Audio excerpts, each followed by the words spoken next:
welcome to Co-ople Mode, a couple's opinion on gaming. I'm Matt. I'm Rose. And we're back from Rainbow Island, capturing slimes, collecting those plorts. I'm still on the island. I'm on island time.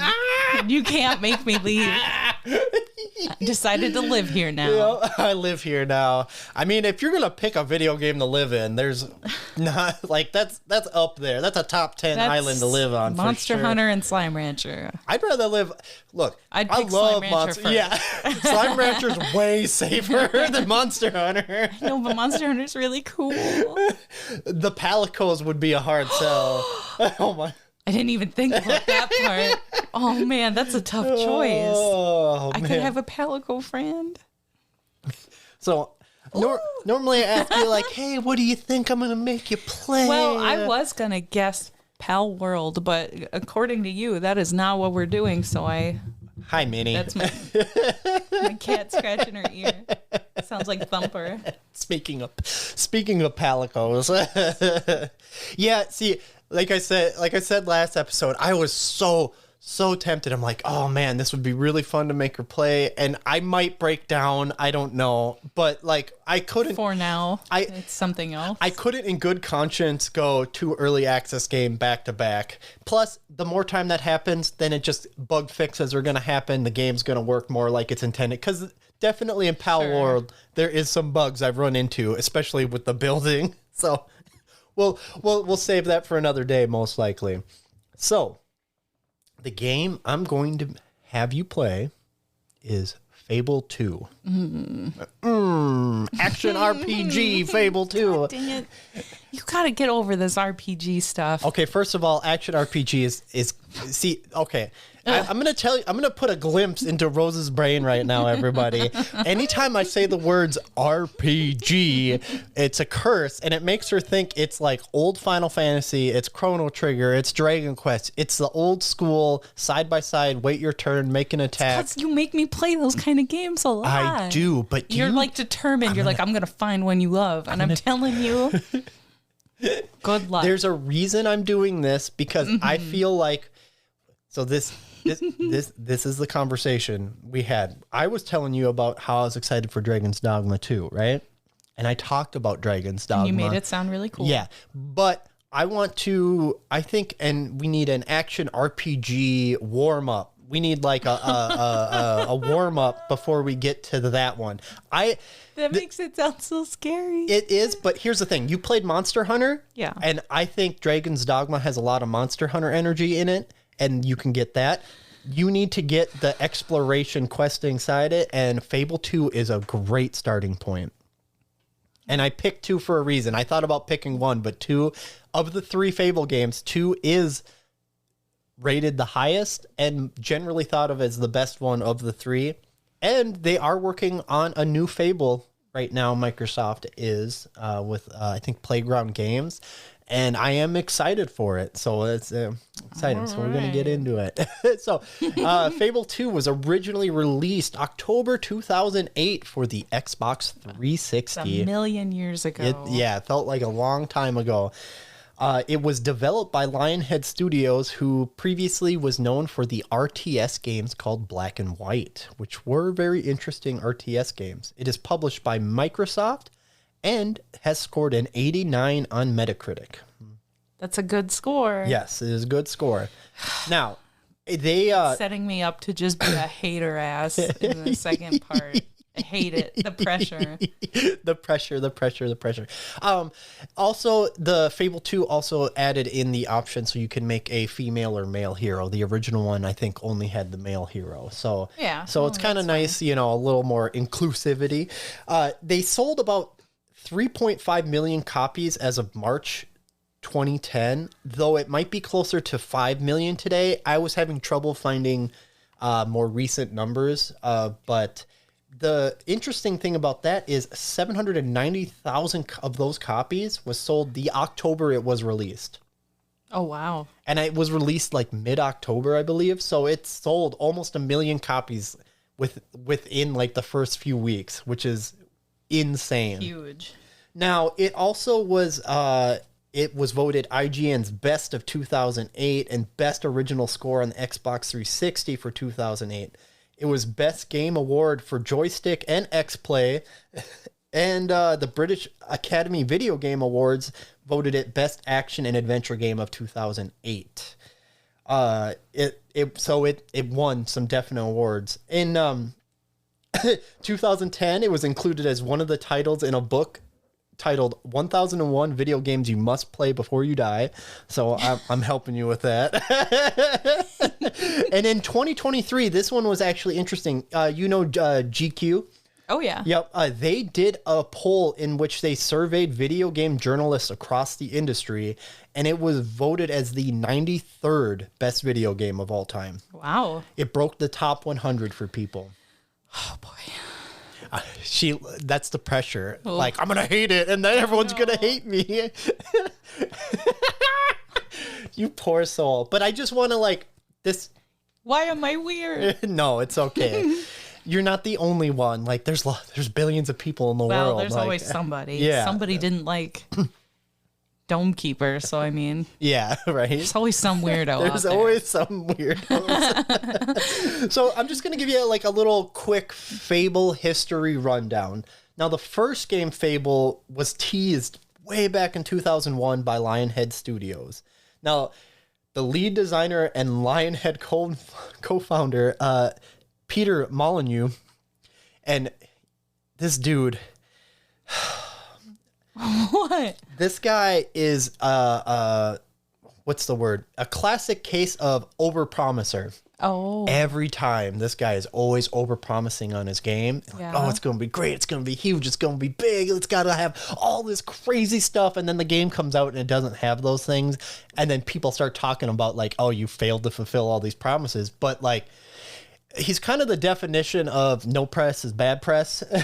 So more people talk about the game and more people have to find out what exactly is going on. But what is true? Yeah, this dude is notorious for it. And especially after Fable, after this one, and this dude was on a steady decline because people just don't believe his BS anymore. Yeah. Yeah, he's not, I think he's working on some other game with some other company. He eventually left Lionhead and he just not the greatest dude. Not very popular. But he did start with the interesting concept of, and it was in the black and white RTS games, you played a god and you put a big creature. It was like a giant lion or a giant wolf that would help protect your citizens. Uh-huh. But if you did things negatively, expose them to a lot of violence and a lot of war, the creatures would become more violent and vicious looking.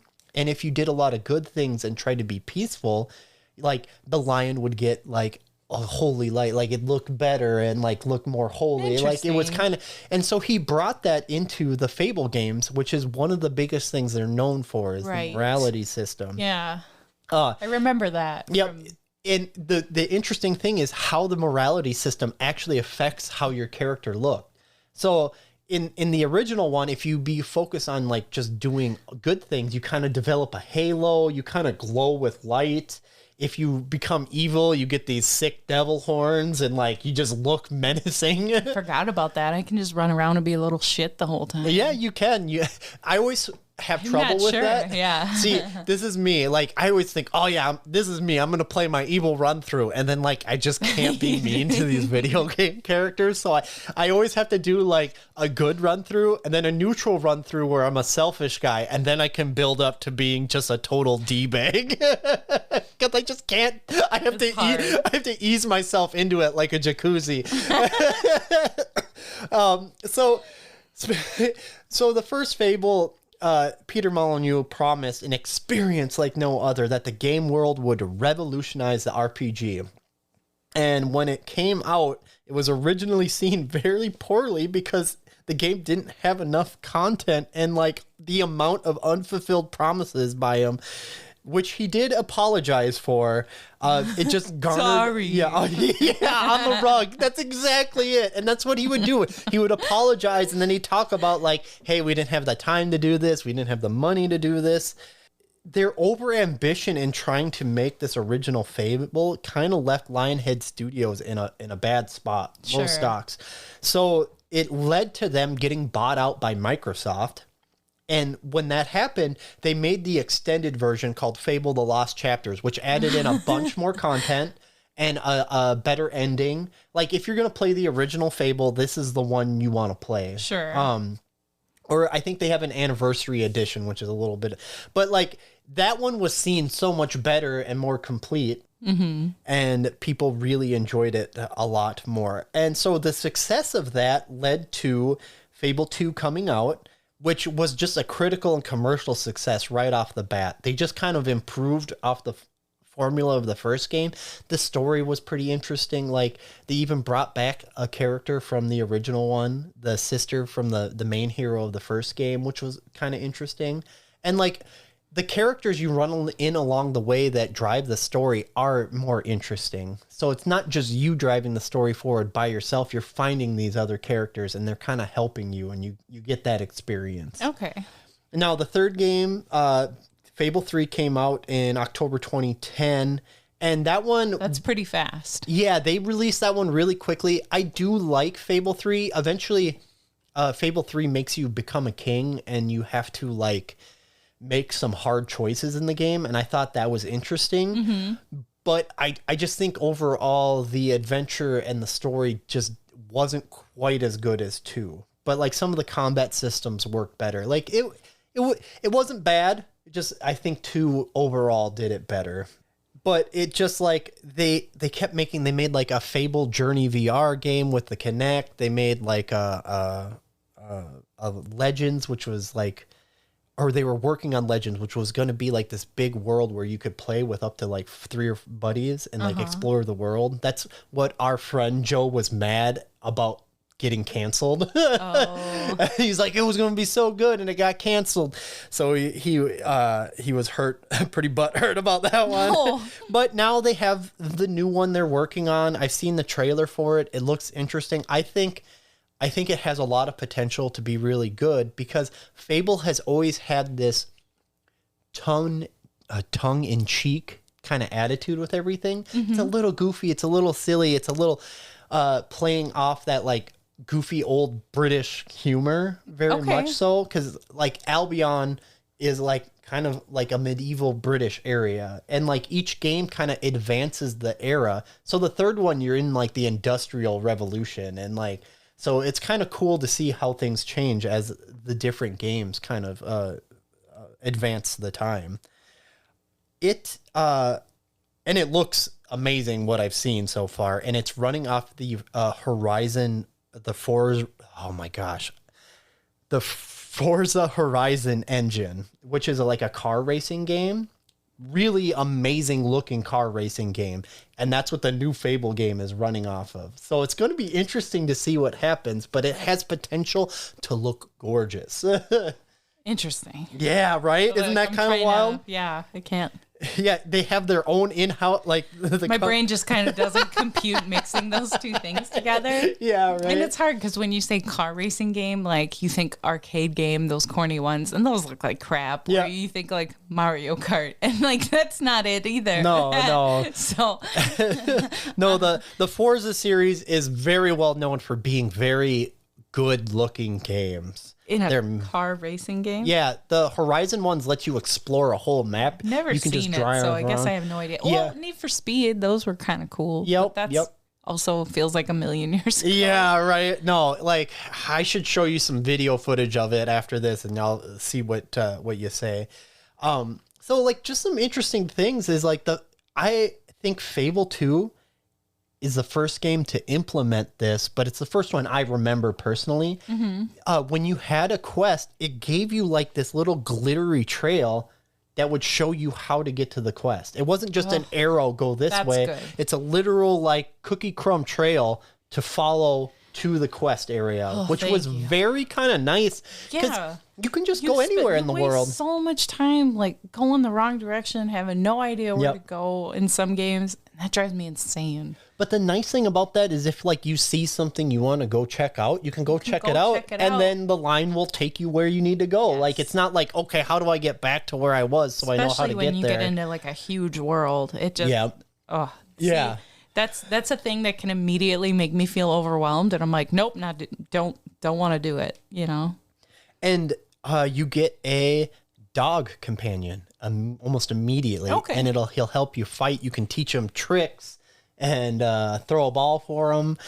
And they also did this was the first time Fable dabbled in multiplayer. Okay. So you had like a drop-in, drop-out co-op where I could drop in as your henchman, essentially. I made a henchman. But you could choose how the loot is distributed, like how experience and loot and gold Oh, that's interesting. So even though I'm not playing as my character, you can still earn XP and that would take gold. Yeah, back to me on my nice. game. So that was very I also like that you can choose how much to share. Like, I always want things to be 50-50, Yep. honestly. I just think it should be that way. I remember in Fable 3, I could jump in as my character and play, and there was this cool thing you could do, like you could just give someone gold if like, hey, you need some gold, here you go. But there was this trick you could do where you wouldn't save your character when you quit from the game, so it wouldn't save how much gold you gave to the other player. Oh, gosh. And then you could just reload in with all the gold you had. Here's some more gold, and then also like just scamming the system. Yeah, just a system scam, basically.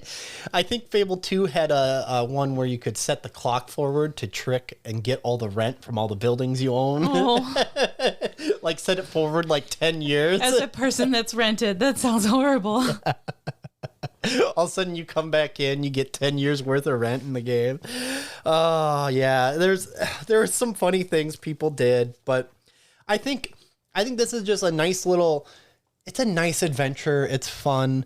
And they keep the combat pretty simplified. You have like your melee attack, your ranged attack, your magic attack, all on one button. Boom. Like it doesn't overcomplicate it. You can kind of just jump in and go, and you just get a rhythm for the battle, and that's all you got to do.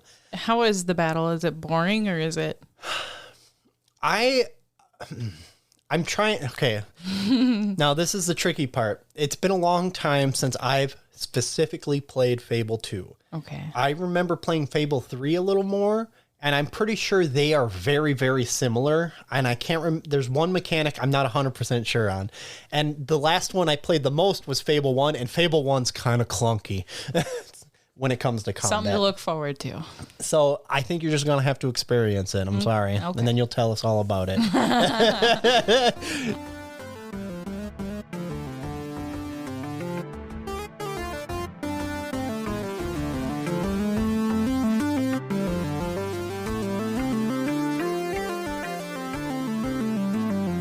Welcome back from the world of Albion and the what's the word? What do you Jockney? What's that? The British accent where they're kind of Cockney. I was close. Cockney accents of Albion. I just spaced so hard. There was a couple of word choices there, and I wasn't sure which one we were aiming you for, got and it. I got scared. That's why you're my wife. You dug into my brain and found the right answer. So we're back. And going to get some opinions and talk about this old aged Old game. ass game. You know, I got to start this off before we hear about all your fun opinions and how you felt about it, is that sometimes I forget how old these games really are, even though I'm doing the research and I'm saying things. And I think, I just think about the time I played it when it first came out. And I think sometimes you kind of forget things that have changed in the last decade or so, just in gaming in general. You played this for at least a little bit before you had me play it, right? Just to refresh your memory? Yeah, a little bit. Did you notice then anything about some of the stuff that I had a issue with? Yeah, a little bit. Okay, so let's talk about the movement real quick, because why don't we start with what you talk about and how you felt about stuff, and then I'll kind of co-intermingle things I noticed when I played. So when you start up Fable 2, you have a whole movie to watch. Yeah. To get going, to the get this. intro's long. Yeah. And I will say, it's kind of cool how it's setting the story and giving you a really quick tutorial at the same time where you're actually doing things. Like, the way they went about that wasn't the worst. It was mostly that I started playing this game and I was like, what in the hell is this? Movement wise, it is so clunky. It is the clunkiest thing I think I've ever played. And I just had no tolerance for it. I was shocked. I was like, I did not expect this game to feel so shitty when you play it. I've never played these games. Oh my goodness. What? It does. It feels so shitty. And I don't know, but it's like, okay, I gotta try, I gotta get going. Yeah. And like, we've established really well, I'm not the kind of game player that wants long story scenes in my game. I read books, I watch movies. If I'm in the mood for a story, I'm gonna go to one of those two things. Most likely a book, right? Books your number one. I love sure. books. I love to read. Like, I get that outlet there. When I play a video game, I don't want to read a book. And it feels a little silly to say because I do love to read so much that like it irritates me when there's too much story going on.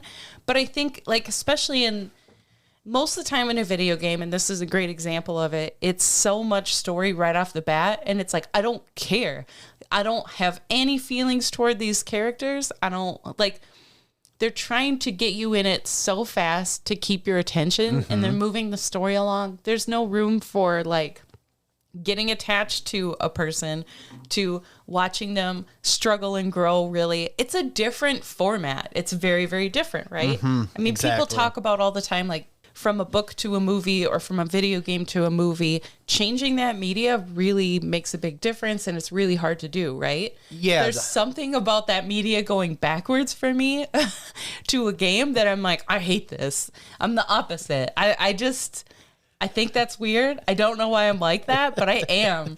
So this was a harder game for me to enjoy right off the bat that way as well. So I'll interject here on two things. One, the control. Movement, especially, Fable has always had this level of, I'm going to call it jank, where there's no other way I can explain it other than if you've played a Fable game, you know what I'm talking about. Like, it's not where necessarily you point in one direction and you walk in a different direction than what you're aiming for. Your character will veer off into a wall constantly. I don't feel like it's that bad, but I know what you're talking about. Me. And like, I ran into a lot of walls. I do remember recognizing that as I was playing it, but it's also this thing. It's like it's kind of part of the game, and No. What do you mean it's part of the game? They're all three of the Fables have that feeling, and like it's as you play the game, you kind of just adjust to it and you learn what's gonna happen. It's like if you're having trouble getting into it, you're never gonna get to that point. And that goes on to my second point, and I gotta move on. And is the narrative thing we were talking about, and I think this is what kind of surprised me because I know you're an avid book reader. You've always got. You got a backlog of books you're waiting to read. Yeah, always. Every day. Yep. And which is great. So like I think I had a disconnect, like why does she not feel a connection to these stories at all? And then you made that good point. Like when you play a video game, most of the time you are not looking for a story, you're looking for a gameplay that gets you the gameplay. I'm there to do something. Yeah. Like, if I'm gonna play a game, I want to accomplish something. I want to move forward. I want to get something done. Yeah. And getting a ton of story doesn't make me feel like I did anything. It's like, oh my gosh, it's been 30 minutes and I haven't done anything. That almost sets panic in because like my time is somewhat limited I got a lot of hobbies, right? If I'm going to dedicate time to something, like I got to do it and I got to do it now. I don't live that kind of life. Like I'm not willy-nilly with my time in that way. You know, I won't make you play the like Xenosaga Chronicles. There's like 3 of them, and it's like the cutscenes in that game are egregious. I would walk away. Like it's terrible. I think someone like actually recorded how many hours of gameplay you're just sitting there watching cutscenes, and it's like 14 hours per game or something like that. It's stupid. It's so bad. Like if people love that, I can understand that, and I think that that's cool. I wish I loved it more. I just don't get stories that way. I don't like getting stories that way. I don't get into the stories that way. It's too like pared down fast. It's like I said, I have no reason to care emotionally, so it just doesn't get me. Like if I just start a game like this one, you start and right away it's like, oh, you got to care about this kid and you got to care about this city and what he's doing to people. And it's like, I don't care yet. You got to make me care. Like you got to set up the backstory. Let's go back 50 years. You know, it's play Fable 1 before you do this. No, that's not what I'm saying. I get what you're saying. I think it's the games, how they pace story is generally either they gotta move. They're either rushing through so you don't feel a connection, or they're taking too long and then you're not getting to play the game. Yeah. And it's very hard for games to find this middle ground. And I feel like some do better than others. But if you're already the type of person that, like you said, you don't want to get your narrative experiences from a game because you want to play something, right? That's what I'm there for. Yeah. And then that means that for you, it is doubly hard for you to feel a connection to these story characters. And I think that probably explains why I've struggled to find an RPG that you like another one. Yeah. You know, like a classic style RPG, because a lot of that is getting connection to the characters through a narrative that is not exciting you, and then the gameplay isn't exciting enough to keep you learning what's going on. Yeah. And then you don't get the twist, 5 hours into the game or whatever it is, depending on the game. And like, part of me is like, it sucks that you're missing out. But also, like, if the game's not holding on to you, I'm not going to sit here and be like freaking like old industrial worker whipping kids. Like, get back to work, goddamn. Like, you got to experience this. Like, I'm not going to do that to you. I'm not that cruel. I would maybe, like, if you were playing it and I was hanging out next to you in the evening doing something else, like crocheting or knitting, something else, like, and I peek up every once in a while, that's going to be enough to update me on the story. And then I could, like, feel it through you when you get to the twist and you're like, oh my gosh, look at this. And I'd be, oh yeah, okay. And I'm over it. And then I'm done. I don't want it for myself. Like, I live vicariously through somebody, but only half-assed as well. I'll be doing my own thing. I like that. Yeah. Okay. I don't know. And it's a little, I tried to play this game, and we even had a little bit of extra time because we were sick. Yeah. And I was like, okay, I have a few more days for more opportunity to force myself to play this. And I did one time and I was like, I'm done. I can't anymore. I just, there's nothing there that I enjoyed very much. To me, there was only two good things. I like the skill tree. I think that's badass. And I think you get some badass skills. I do appreciate that. I think that's cool. And I like that every enemy you kill, you get more orbs, you can level up. So if you want to farm that, and like, that's great. That was done really well. And the dog, your dog is awesome. Yes. That's it. That's all I got. The rest of it. Oh, no, I shouldn't say that. I do think the concept of making choices and your environment adjusting to those choices is really cool. I like that idea. Yeah. And I remember years ago when this came out, like when Fable came out, that was the cool thing about it. You could choose to be good. You could choose to be evil. You could go through and be neutral. Yep. That's really cool. It's amazing to me that we went back to this game, and this was what, 2008?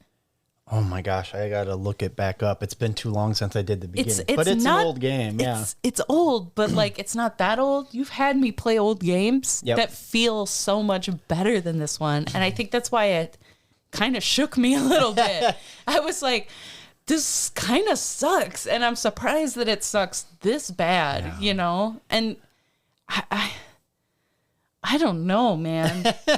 Like, they did a lot of work on it, but at the same time, it's like, you guys did not finish this up at very well. Okay, I talked about in the first half about Mr. Peter Molyneux, who overpromises everything and like stuff like that happens. So like, again, this wasn't as big as his vision was originally, but also I think we had a good conversation the other day where we talked about when you go back and you play old games, there's kind of, generally speaking, there's a couple different types. There's ones that were made just right for that system and work perfectly, and you go back and it feels just as good as when you played it before. Yeah. Because it worked, right? Like you can go back and play a Mario game from the 90s. Yeah, you go back and play Super Mario World, it feels just as good. You It can plays load up just as Super good. Mario Sunshine for the GameCube, and it feels like you expect it to feel, and it's playable.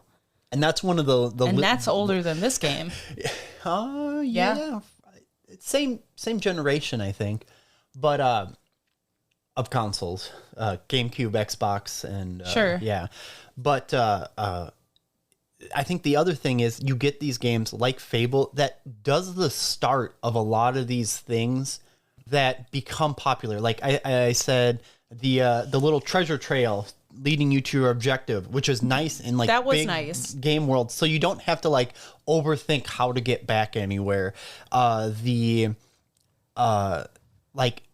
simplifying they oversimplified combat in this game for sure, which is good if you want somebody to like get into this style of game and you don't want them to feel overwhelmed. I guess if somebody doesn't like intense combat, but to me that was really disappointing. Well, you played Monster Hunter. Like, you know what I mean? Like, you have a lot of options with just your weapon, and then you go to this where it's like X is your melee, Y is your shoot, B is your magic. You don't have to aim or anything, and that really. just felt icky to me. It just isn't hard, and it's like, ugh, this is Too boring. easy, yeah. This is so boring. But I think people have tweaked stuff since then to make that kind of stuff feel better. Like it's not a bad idea to simplify combat to make it more streamlined, but you also still have to make it enjoyable. And a lot of people have made fun of like Batman Arkham Asylum for its combat. Yeah. You press X to attack, you press Y to counter, and then you do a counter attack and B to stun.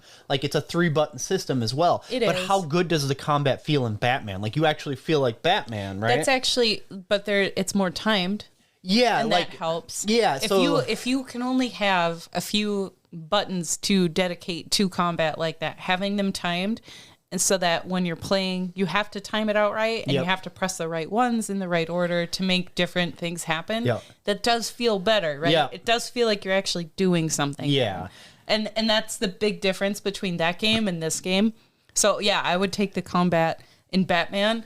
I would so take that before this one. And that's like I'm saying, like, I think Fable and Fable 2 started a lot of this Good stuff. that was really good, but I think games have done a lot of the stuff that Fable 2 does better now.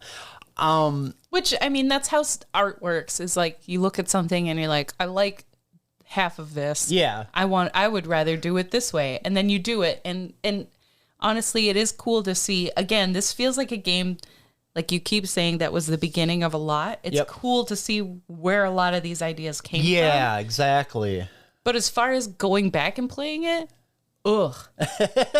Well, especially for I can't imagine that and that's the other thing. I don't have nostalgia glasses on for this. I never played it before. So to me, I'm like, ick. Who cares about this? Why would I waste my time? To you, like, there's good memories and things. Yeah. You might put in a few hours, but even you said, like, you probably wouldn't go back and replay the whole thing. Yeah, well, I've already beaten it like 2 or 3 times, and like, so at that point it'd be more like just play enough to get the experience. I think looking back on it now, and I don't know where I heard this, someone talked about like, oh, like, do your video game homework and like experience these old games. Like, are they the best games now? Not always, some are, but like, this is where video gaming was. Like, this is like to experience how far we've come and like where stuff started. This makes you realize, man, we did a lot of work. I feel like Fable 2 for some people would be video game homework. Like, you should experience this to see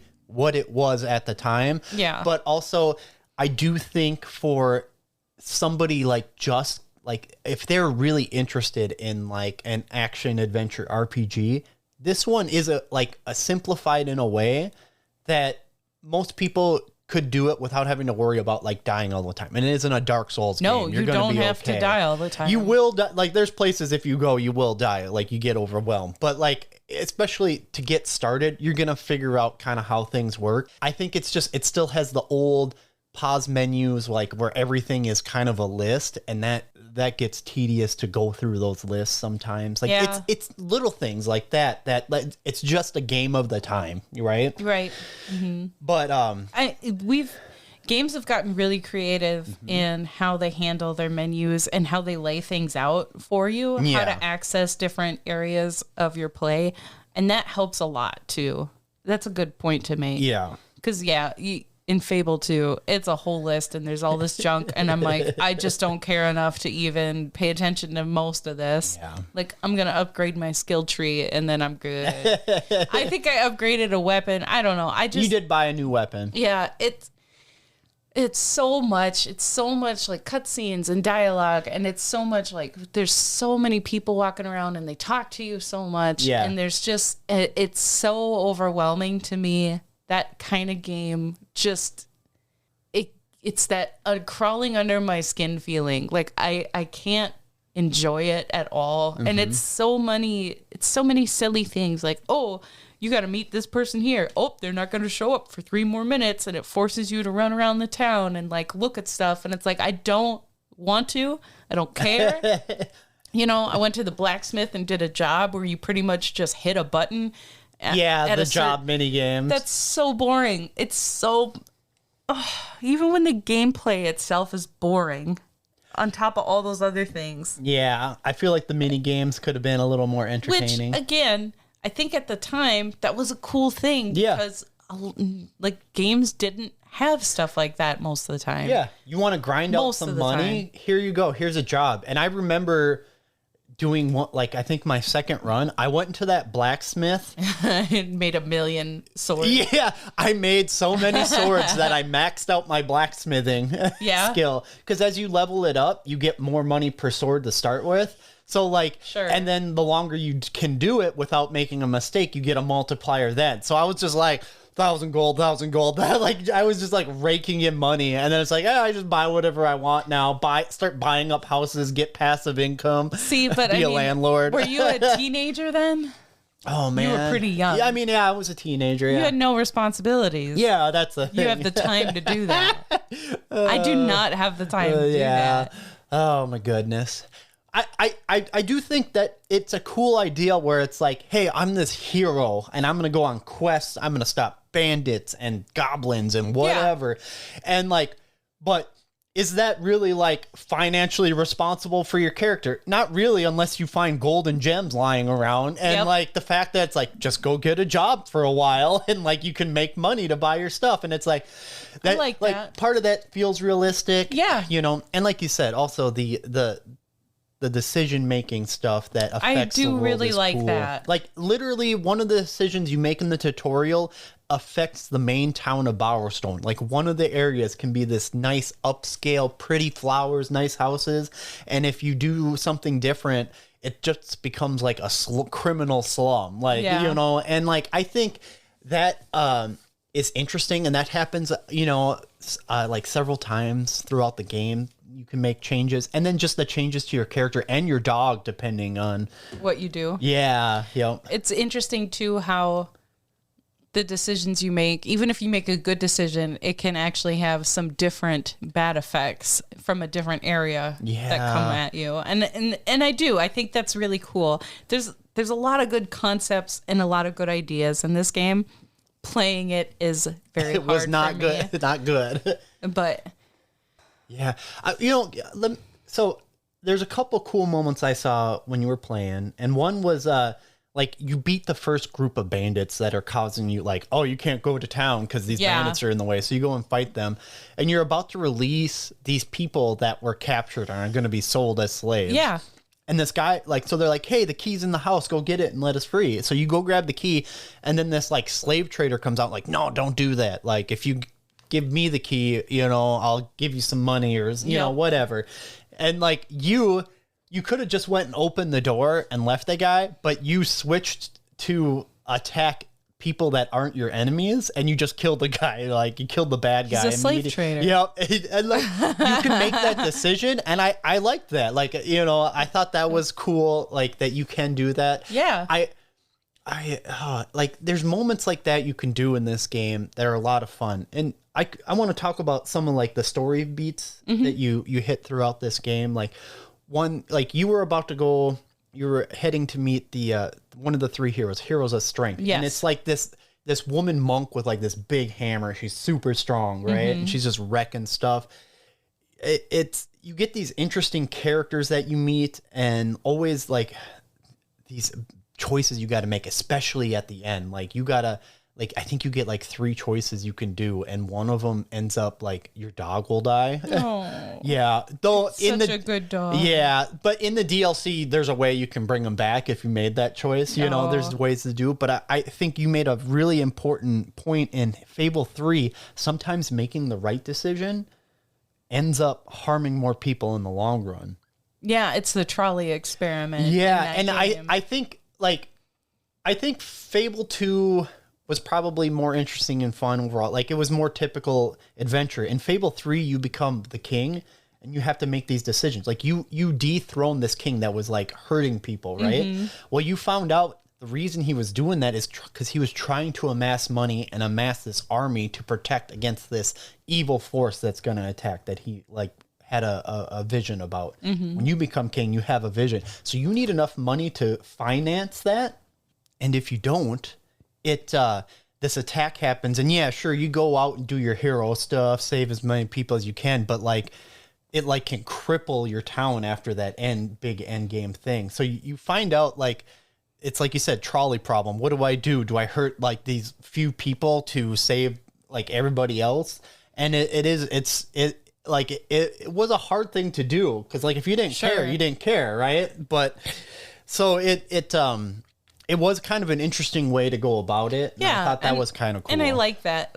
I like thinking about those kind of situations and scenarios. We all kind of do at one point or another, I think, about what really is the good thing to do in the end. Yeah. Might not feel or seem like the good thing in the moment. Right. Oh. So that's interesting. I mean, that opens up some thinking, and I like that. Yeah. You know? I think the tough thing too, it's like you said, like if you're not vibing with the game, you're not gonna get the chance to really experience some of those more interesting things. And like that's not your fault. Like everybody likes different things. I don't know. It gets to the point where you're like, do you force yourself to get through something just because you might enjoy something about it, or do you just say, you know what, it's just not for me? And with this one especially, I'm like, it is just not for me. So much of it is not for me. I think my favorite thing was running around kicking chickens. Yeah, right away, immediate. Oh, I can kick chickens. She gets the chicken chaser title like almost immediately. And it made somebody laugh, and they started to flirt with me. That was pretty cool. Yeah. And I was like, nope, back off. Ran away. Yep. Realistic. No gypsy, no. Yeah. That's a Little Britain reference for anybody who wants to know. I'm busy kicking chickens. Oh my goodness. Yeah. I think there are a lot of interesting things about this game. It's definitely a little bit aged, for sure. A little bit. You're so kind. Well, I think it's funny. It did make me think of like Mario games, right? Those are done in a way where, and I know that it can seem like a simple game, but the controls in that game are always so rock solid. Yeah. Okay. Yep. And they just needed to take more time with that in this game and making Fable. They really, really did. It gets really frustrating really fast when you're trying to like explore caves or something, and you just can't even get to where you're trying to get to, and you're just constantly readjusting it. Ugh. You know, it's just, ugh. It's wild that I can load up Super Mario 64 and feel like I have better control than what I do in this game, you know? Yeah. And thank God the combat isn't more complicated, because I don't know how the hell you would get through it then, you know? Yeah. I mean, that was the choice. Oh, yeah. I can understand. So, yeah. I mean, overall, it's like, it was okay to experience, but that little taste, that's pretty much all I want of this. I'm good. No, thank you. I'll pass. Well, what do you give it a rating? Give it a rating. Oh, boy. I didn't even think about it. Yeah. Well, look, I know you're not going to play this again. Like, usually after the second or third time you pick this up and play it, like, I can tell. Like, I never trust your first impression because usually you're just stressed about trying a new game. Like, I'm just going to let that fly. You would think we've been doing this a long time now. I still hate starting a new game. Yeah. I hate it. Absolutely hate it. And it's hard. And it exhausts me. And 30 minutes and I'm like, I got to take a break. I'm going to fall asleep. I can't think anymore. Well, it's always hard It's like my brain's in overdrive and I'm just bleh. When we wait for our son's bedtime too to usually start this. So it's like at the end of the day when we're not feeling as to it, that always makes it trickier. And that depends on the game too. Some games, you could probably start them in the middle of the day, but sometimes it's better to be Well, most of the time it's just nice to be like uninterrupted. That's what I'm hoping for. Yeah, that's true too. Never is a guaranteed thing either, but Well, between the cats and the dog. And the kid. Let's see. I think I'd give it a 3 out of 10. It deserves a 3. I don't hate everything about it. It's just one of those games where it's really obvious. It's like, this is not for me. Yeah. It's just not for me. I am not their target market at all. And I can see why other people like it, but I just don't get into it. I'm sorry. RPGs are hard for me. There's some I either love it or hate it, and there's very few that I love.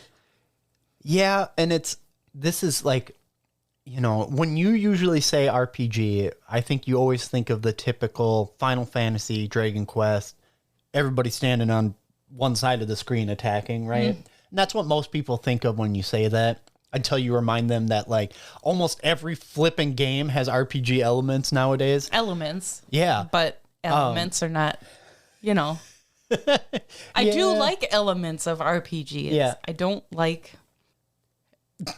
even know how to describe it. I don't like the vibe. No, it's not the vibe. Nah, it's kidding. All the, the hardcore RPG elements all together. I don't like all of those things together. I'd like parts of them. Yeah. And I don't know. Pokemon's kind of like, Pokemon is an RPG. Yep. It's turn-based battling. Oh, yeah, absolutely. I never get tired of that. It's been like over 20 years. I'm still playing Pokemon, okay? But it's not super story heavy. There's, you know what I mean? Like, they do it in a way where it doesn't overwhelm me. The gameplay on Pokemon is debatable depending on which one you're playing. Some feel real good, some feel real bad. But it's still, for the most part, the basis of it feels good to me. Mm-hmm. Always. I think that's the main thing. System is just, that's exactly what I need. There's a story. It's not super intensive. No, never It's is. like, here you go catch Pokemon, go battle, go find stuff, go do whatever.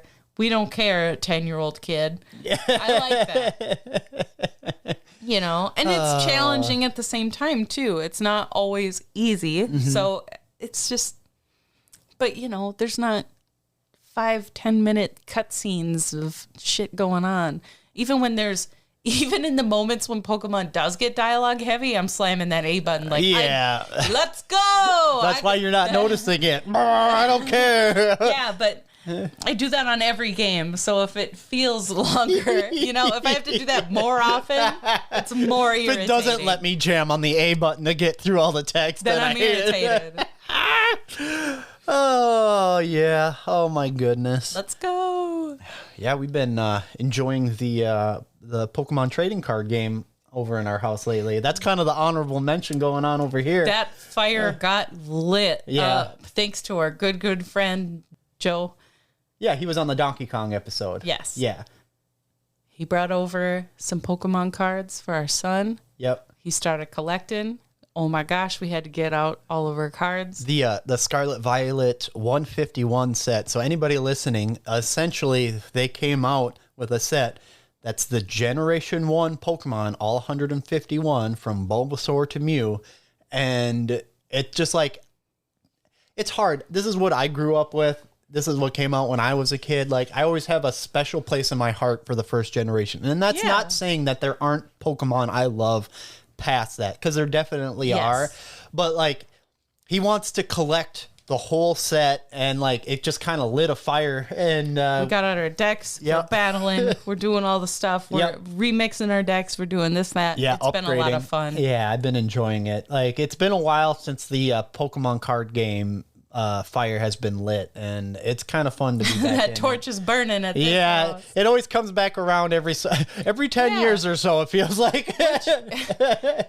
Maybe 5, but it's kind of nice. Like we were saying before, you could have these cards, and maybe we don't get them out all the time, but when we do, we enjoy it so much. Yeah, and it's fun to go back and look through like everything and to keep playing. It doesn't get old. You know what I mean? Oh yeah, it's fun. It's just it's a good card game. It really is. I like it. I enjoy it, and that's been a lot of fun.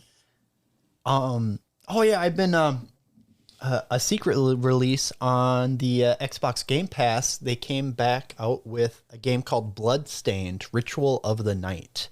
Now, if anybody's enjoyed old, not super old Castlevania, like Symphony of the Night, newer Castlevania games, or Metroid, the Metroidvania style game where, like, you collect different weapons, you get, like, the souls of your enemy, or shards, or whatever it's called in this game. And, like, you get new special moves as you go.